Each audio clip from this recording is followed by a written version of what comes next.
So it's been a busy week in Formula One. We've got some mad news regarding Adrian Newey and Aston Martin. Let's just jump straight into it, shall we? Yeah, straight into it. Newey to Aston Martin is looking the likely. Yep. Aston Martin, we know, put a statement out, not denying it, but not confirming anything at all. Yes. That it was kind of like a mixed bag thing that, we're cooking something, but it might not be Newey. Yeah, they're cooking it. Whether they're overcooking it or not is a different question. It's interesting with Aston Martin. Like, they've showed promise last season. They showed some sort of promise at the start of this season. Fallen away a bit, but they're not. They do look serious about contending at the front. Well, yeah, they look very serious. I mean, obviously, if they bring in Newey, that is a serious step in direction. Obviously, the rumour was 4 years and then getting £400 million. Which is absolutely... That's ridiculous. Insane. If Aston Martin are offering in that. That's crazy. And then on top of that, obviously, they would be targeting Max Verstappen for their seat in 2026. Yeah, there's a few things. I have a few thoughts on this. Newey, first of all, doesn't seem out of the realm of possibility. No, it doesn't. Newey jumped ship from McLaren, which is the second most to Ferrari prestigious team in the sport. He jumped ship from McLaren to join Red Bull in 2005. Yeah. And that seemed like a very weird switch at the time because Red Bull is this team that are really inexperienced in Formula One. They came in and they were this underdog, this representation of the new generation, and he jumped ship to them, and then they ended up doing really well. It turned out to be the right decision. Aston Martin, obviously, we know aren't a junior car brand or anything like that, but we know when it comes to Formula One, they were once Force India. They are still quite generally a new-ish team to being at the front. They haven't, they haven't been at the front for very long. Newey jumping ship from Red Bull to them almost seems like what he did with McLaren to Red Bull, so it would not surprise me. It does seem like a little matching, doesn't it? It does, yeah. It seems very similar. I can see Newey and Aston Martin. I can see that because obviously Lawrence Stroll will just throw money at the situation. Yeah, 400 million sounds about right. Now, the article that we saw obviously lumped that 400 million 4 years and the Max Verstappen thing in together, which made it not so believable for me. Yeah. I think, obviously, we know Newey. He went to Red Bull 2005, wasn't it? Yeah. Red Bull didn't start winning properly till 2010. Well, 2009. Well, 2000. Yeah, no, but like championships. Yeah, I mean, to be fair, if it weren't for Braun, they probably would have. Yeah, but that's like saying if it wasn't for Manchester City, we would have had like 3 different Premier League titles. Yeah, that's true. Like, that's true. Come on, Braun was there at the end of the day. So, 2010 they started winning championships. That's what, 5 years? Yeah. Max Verstappen doesn't have 5 years. No, he doesn't. Well, he does have 5 years, but Max Verstappen doesn't want to hang around for 5 years to wait for a championship again. The thing is with Max Verstappen is he's in the prime of his career. It's win now or win nothing for him. The thing is, Newey going to Aston Martin isn't just going to be like Aston Martin are the fastest. No. It's not. It's going to take a while to build. It's a project to build that one. Because at the moment, Aston Martin are finding themselves a long way off the pace. They are. Yeah. So Newey to Aston Martin's not going to be like, it's a no-brainer. Max needs to go. It's the place where we won the championship. It's not. It's just not. So I think Max is unrealistic. Newey kind of realistic. The thing about Newey is they have to realistically. They should have signed him if they're going to sign him. Should have signed him a year ago because the new. I mean, then we could have potentially seen Aston Martin win the championship in 26. Potentially, yeah. No, I think years to work on it. Yeah, but they are well underway with the development of those new cars now. I imagine so. So him coming in won't make much of a difference. It will make a difference, but like you said, if he comes in now, the end of the season, it's going to take a few years for them to really kick on. I mean, we don't know. I mean, Aston Martin might just like coincidentally be at the front anyway, but you can't rely on that, right? So, no. You know, it's anyone's game, but at the end of the day, they've got 9 other teams to compete with, maybe even 10 if, you know, Andretti somehow get in. Scrape in. So you don't know, do you? No, you don't know. I mean, there's no question about, like, if Newey does go, I would consider Aston Martin. Maybe not this regulation change, but I'm sure there's going to be another very soon straight after it as well. As there always is. There always is. These regulations never seem to last longer than 6 years. No, and even when they do, there's major changes during the regulations. Exactly. So maybe it's a look for Newey for the next regulations. Oh, I don't know. He might be retired by then. I mean, how old is he now? He's like 70, isn't he? Something like that. He's getting on. He is getting a bit on now, Newey. But yeah, I think Max Verstappen, Aston Martin fans, don't get your hopes up. But Newey, I would be relatively optimistic about. And then the other team that he could go to is Ferrari, and they seem to be making changes as well.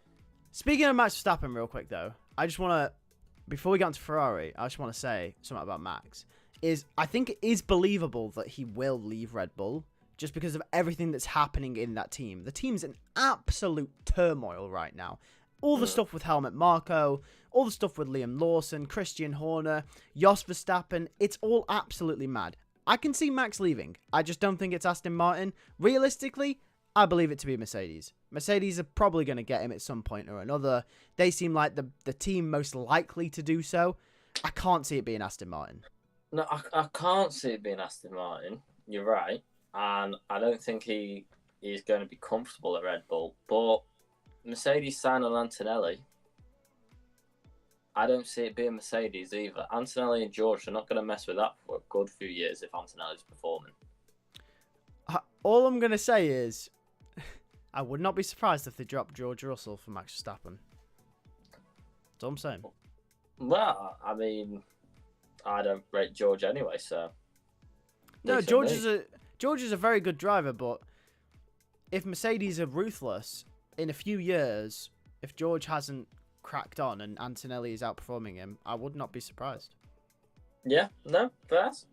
I mean, the only other thing I could think where Max could go in, if we were talking about in a few years, would be does he make the move to Ferrari when Lewis retires? That's also a possibility. I wouldn't rule that out of the equation. That could be fun.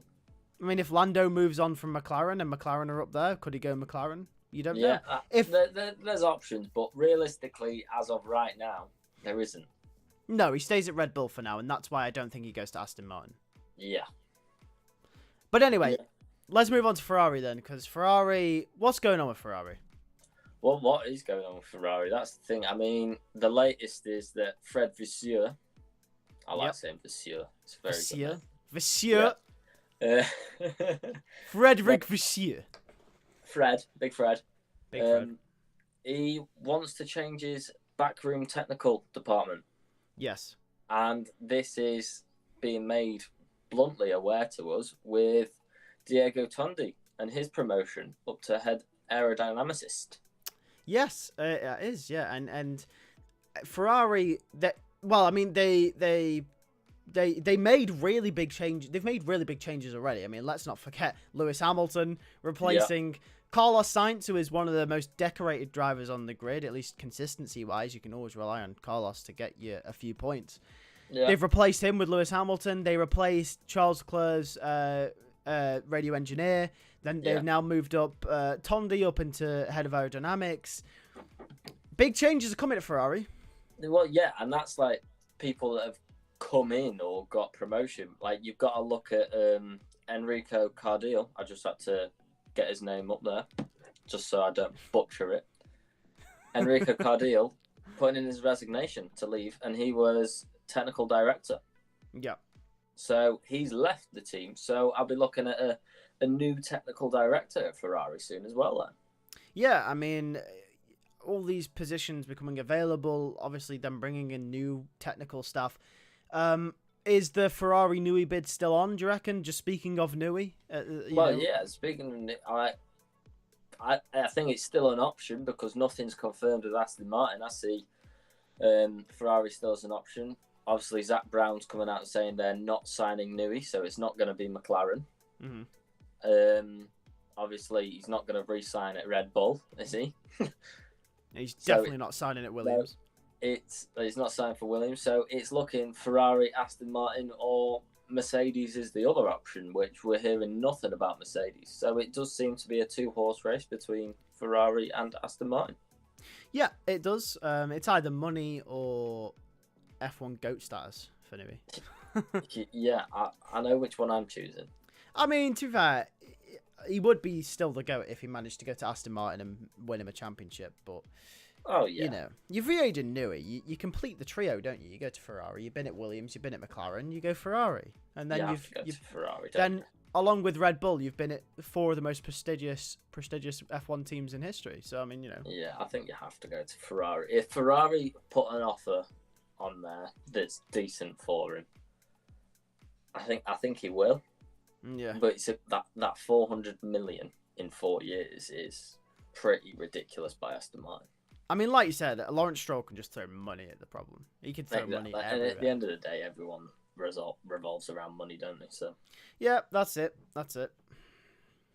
But yeah, no, Ferrari. I mean, let's move away from their back office bit.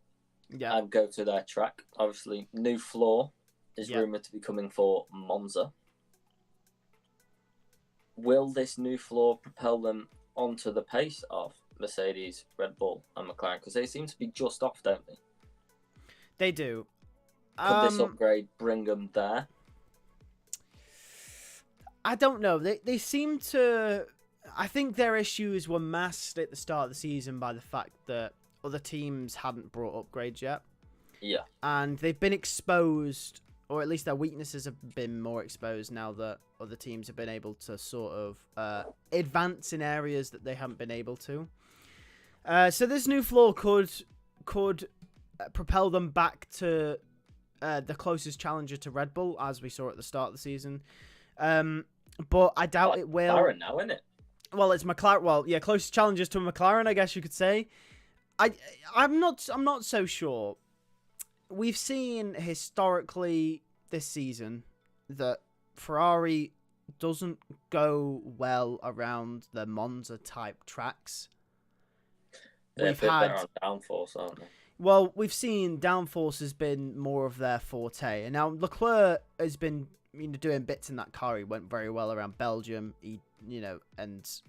And he did well around Hungary. It doesn't really matter where Leclerc goes. He sort of somehow pulls something out the bag. But on an overall spectrum of pace, Ferrari aren't the quickest around these high-speed circuits at this moment in time. Will this new floor change the fundamental aerodynamics of that car to which they are? We don't know. Could it? Potentially. But we can't rely on it. No, we can't rely on it. I mean, the other interesting thing around upgraded cars, I mean, could by the time we get to Monza it be Mercedes the one to chase, because they brought an upgrade to Belgium that they didn't use? Yeah, well, we don't know, do we? So we've got to remember that Mercedes are effectively putting an upgrade on their car around Zandvoort. Yes, and is that going to put them number one? Well, speaking on Mercedes real quick, I think this is one thing we mentioned in our mid-season review for Mercedes, but I also do want to touch on it here as well, because while we're on the topic of Ferrari, Mercedes are the closest challengers to McLaren. The more I've thought about it, we know it's track dependent, and Red Bull sometimes have a great car like we saw in Belgium, but really, consistently, it has been Mercedes. Well, round all different tracks, it has been Mercedes. Hungary, Lewis Hamilton, Max Verstappen was there, but it's Max, obviously. Hungary, Mercedes were there. Britain, Mercedes were there. Belgium, Mercedes were there. So, you got a variety of different track characteristics, and Mercedes performed around all of them. Yeah. So, at the moment, it's looking like Mercedes. It is looking like Mercedes, and obviously, New upgrades coming again for Mercedes, which I appear to be saying almost every other week. Yeah, I mean, they're bringing upgrades all the time. Yeah, I mean, I wouldn't be surprised if few more races in, get to that October break, we're like, is anyone going to catch Mercedes now? I doubt very much that's going to be the case. But what we didn't think come like after Miami, Imola, McLaren were going to be the fastest team on the grid, but they are. Yeah, I mean that's true. Anything could change, but few upgrades and you suddenly become the fastest team. Yeah, and we've seen it. We have seen it. McLaren probably made the biggest jump last season that we saw from almost the back of the grid to second to Red Bull, which was and crazy. I would say now Mercedes have made the biggest jump from the start of the season to now. Yeah, I'd say so. They have as well. So it's not out the realms of possibility. We get partway through this next phase of the season, and Mercedes become the fastest team. No, it is. That's true. There is a possibility, but we'll see. We'll see, won't we? I mean, speaking on Mercedes, obviously, we'll stay with them for a little bit. Antonelli is rumoured to have already signed for next season. Obviously not confirmed by the team, but rumoured to be there. Yeah. I mean, what's new? Right? So... Yeah, it's not new, is it? This is the one thing that's annoying me about this Antonelli situation, is it seems every other week for the last few months, it's been, here we go on Antonelli. And not once have we had confirmation. Now, apparently, he's going to be announced at the end of the summer break. All right, Fabrizio, calm down. I know, yeah. I know, we getting Fabrizio out here. Right? That's what we're doing. No, it is, though. It's like, every single source has been like, okay, Antonelli's going to be announced, and it's been like that for a few months. So whether I believe it or not, I don't know. I definitely believe he's going to be at Mercedes, but when that announcement comes, it's not going to be a surprise at all. I think they'll announce it before Zandvoort. Hopefully, just get it over with. We all know he's going. We all know he's going to be the driver they race with. Because it's not Carlos anymore, because he's gone to Williams, right? No. It's not going to be Alonso. It's not Ricciardo. Who else was thrown in there? It's definitely not Bottas. It's not... Who was the other driver that was thrown in there? Was it Gasly was thrown in there? There was a bunch of drivers. Max. It's definitely not Max now. It's not Vettel. It's definitely Antonelli. There's no one else. It is. It's Antonelli. The only other one that has a remote possibility is Bottas. And to be fair, I mean, I wouldn't be mad at that. The remote possibility. That's the only other one. Yeah. Imagine it's Kevin Magnussen. No. Imagine. It is just Antonelli, really, isn't it? Yeah, it is. It's going to be Antonelli. Yeah. Right. Well, that's pretty much Mercedes, isn't it? Yeah, Mercedes is done. Antonelli, I mean, I don't know how many more times we could say this, but he's going to be driving for Mercedes next season. It is getting a bit tedious now, isn't it? Yeah, it is, because it's every single... It's like almost every week. Oh, Antonelli's going to be... It's like, guys, just announce it. We know he's driving for Mercedes. Right, I think I better change this topic, otherwise this is going to turn into another Black Alpine rant. Oh, no. Yeah, we're not starting that one again, are we? No, that was... If they do it next season, I will be back with the same rants. Well, they won't do it next season. OnlyFans are going to be there, so it's going to be white. Oh, shit, yeah. But, yeah, Red Bull. Shall we just go on to Red Bull? Yeah, let's talk about Red Bull. Every week there's something about Red Bull.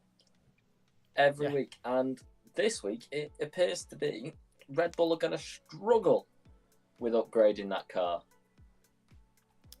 Aren't they now, from now on, after these Perez accidents so far?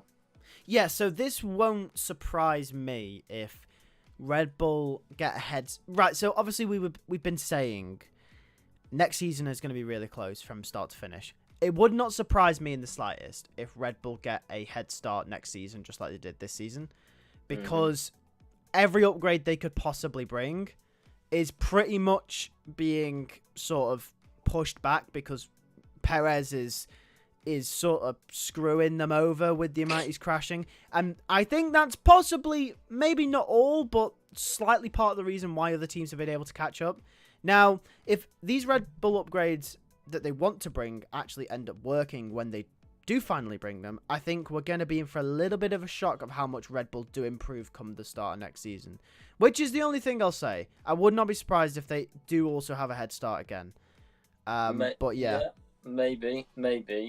I mean, the question is them not really upgrading this car for the rest of the year, will these upgrades that they have due to come that they can't put on because Perez keeps crashing, will that just bring them back on a level playing field? It depends how far behind they go. Well, yeah, it depends how far behind they'll go. Like, but we could genuinely be rocking up at Abu Dhabi with Red Bull being the fourth fastest team. Yeah, we could. Which is absurd considering where they were in Bahrain. Yeah, we could. We genuinely could. It's a very likely possibility. The only thing is they will have the upgrades.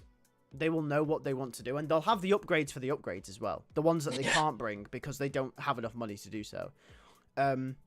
The only thing they won't have is the on-track data. They'll have the simulation data, which is why I think there still will be a massive jump for next year's car with their car. As we know, like, it doesn't always work, though, does it? Simulation data. That's the thing. If it does work, we might be in for a bit of a shock of how much Red Bull improved. But if it doesn't, they could be in the exact same spot. I mean, we've seen it, haven't we? Obviously, Mercedes simulation data, that didn't work. Nope. Ferraris with their Imola upgrades, that didn't work. Nope. I think McLaren's have pretty much all worked, to be fair. Yes, somehow. Yeah, but remarkably, everyone's going to go through a period like not all your upgrades will work. They won't. Nope. It's simple as that. And not all of Red Bulls will work if it's just simulation tested, not real world track tested. And also, one thing that I didn't like about their comments is, well, Helmut Marko just in general, right?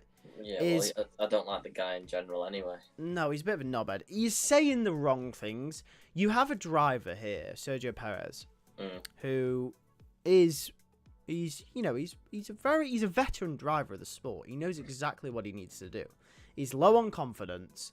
Mm-hmm. You need him to improve so you can win the championship.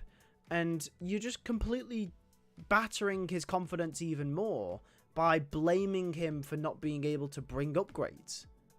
Well, what's the point? I mean, you look at it in terms of a team point of view, and it's not great. What he's saying about Perez, is it? It's really not, considering that you want to build this confidence to help the team. However, in terms of a fans and full transparency and a confirmation of what we think, he is delivering to us fans confirmation of things.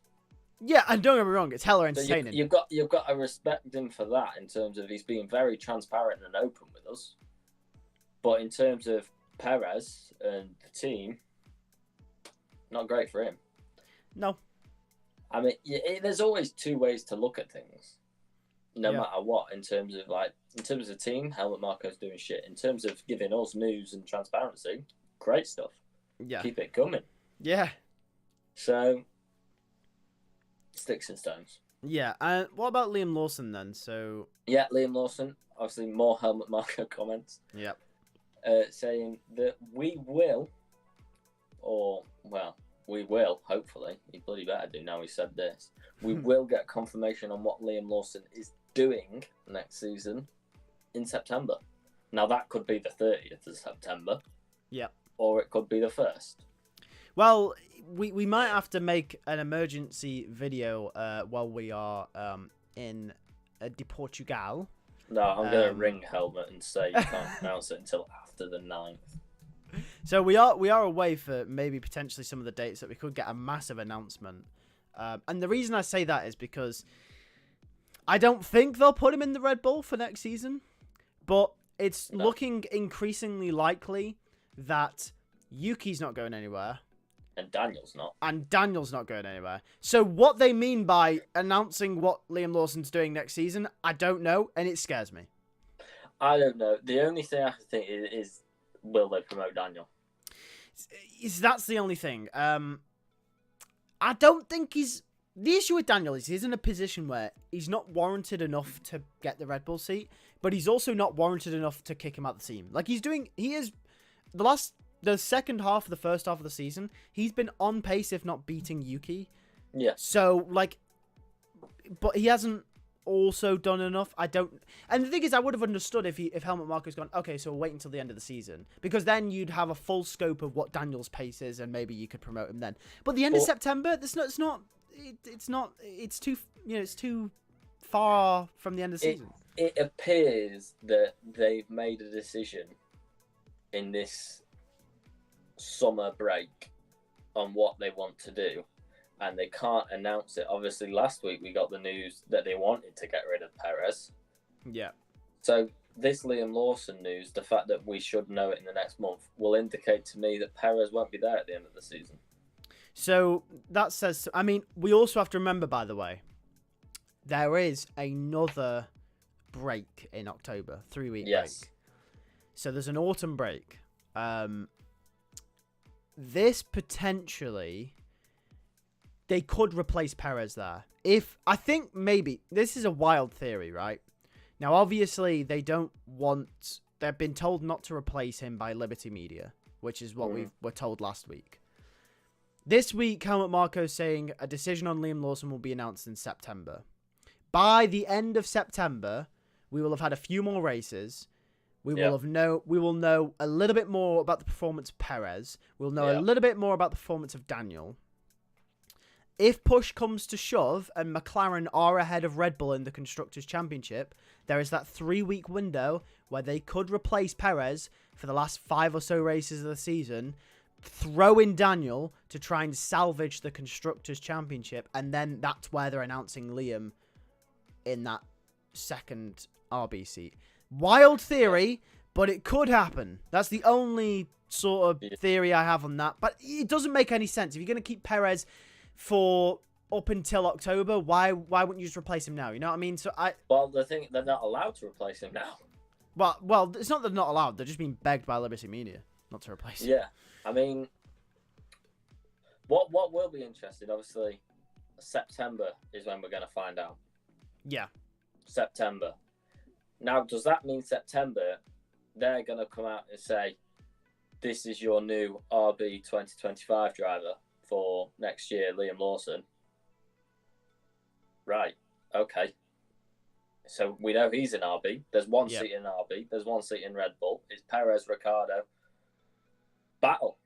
Yeah. Essentially, because Yuki's not getting dissed from that team, is he? I'll be shocked if I see Lawson and Ricciardo at RB and Perez still at Red Bull next year, and Yuki's not even there. Well, even though we know contracts mean nothing in this sport, Yuki is contracted to RB, so he contractually is going nowhere unless they some reason decide to break it and replace him, which I doubt they'll do. That would be ridiculous. So I don't know. It's an we talk about this most weeks based on the current climate of the sport and how everyone's doing, but you just can't call it, can you? I think it's Perez versus Ricciardo in the second half of the season. Who's in that Red Bull seat next year? And then it's either Perez or Ricciardo next season in the Red Bull. I think it is. I think what they've done, Yuki and Lawson confirmed for next year. This is what I'm saying. Yuki and Lawson are confirmed for next year at RB, and it's Perez versus Ricciardo, and they'll make the choice around that October break, like you're saying. I 100% agree. I think the same way. I think that's probably what it is, based on what we know, anyway. Based on what we know, based on what we've heard this week and last week, it appears to be like that. That's the most likely scenario. I do agree. But either way, do we have any more news on F1? Yes, we do actually. Formula One news. Yes, and it's a new racetrack. Woo! Come on. And don't worry, it's not in America or Europe. It's in Africa. It's in Africa. Come on. More specifically, Rwanda. Samina, Come on. I know. I've been waiting for this. I know. Oh, I'm so gassed. And obviously, the Rwandans have put in a presentation to Formula One, and Formula One. This is coming from Stefano Domenicali. they are going for a meeting in September. Yep. In Rwanda to discuss the terms of the track, where they want it, and it's looking like it could be a fixed track for the foreseeable future. Oh, in the calendar. I am so gassed because, number one, this is something. When we first started the podcast and we were doing all the pre-season podcasts and stuff, one of the podcasts that we did, we spoke about what tracks we'd want to get rid of, what tracks we'd want to implement. And the first thing we both said was we want a track in Africa. Yeah. Because it's the only continent that's not represented in Formula One. So, yeah, I mean, Rwanda was a rogue shout, to be fair. I didn't even think of Rwanda. No, I don't think everyone was thinking South Africa, I'm pretty sure. Yeah, I was thinking South Africa. Yeah, everyone thought South Africa, but Rwanda, Nigeria popped in my head, but I didn't think of a track there. No, I mean, Rwanda is great. The only thing I will say is I really, really hope to God it's not a street circuit. I really hope they actually build. Well, I've seen the potential layout, and it doesn't look like a street circuit. I wouldn't be mad at It looks like it's an actual track. That's good. I wouldn't be mad at a combination like what they're doing in Madrid. Yeah, I don't even think it's a combination. I really hope it's not a street circuit. I genuinely think it is a legit track from what I've seen. That's good to hear. I mean, obviously not confirmed. That could all bloody change. Like, I've not seen like Google Maps view. I've just seen like the layout of it. But yeah, you know, when you look at a layout, like if you look at Azerbaijan's layout, you think that I can see that one's a street circuit. It's the 90-degree turns, isn't it? Yeah. You can look, it's flowing corners. It's nice shapes. It looks like it's a track. Yeah, okay. That's good then. That's good to hear. So, obviously, don't take it like gospel from me, but... Yeah, no, I am actually really excited. I cannot wait for it. Right, well, that's pretty much it then, isn't it? All the F1 news we've got this week. It's been a very good week. I mean, the Rwandan Grand Prix, definitely the most excitable thing for me, I think, out of all that. I'm really excited to hear that. Or African, one of them. Whatever it is, it's a good Grand Prix. Yeah, we're very, very gassed for that. And then finally, we'll have a Grand Prix on every continent apart from Antarctica. Apart from Antarctica, which would be very fun. We discriminate against Antarctica. We do not want a Grand Prix there. That would suck. Penguin Corner. Penguin Corner, mate. You slide off into the ocean. Imagine strolling Antarctica. Mate, he wouldn't make it out alive. Either way, thank you very much for watching. We'll catch you next time for a video on... No, just don't say, just end it. Okay, see you later.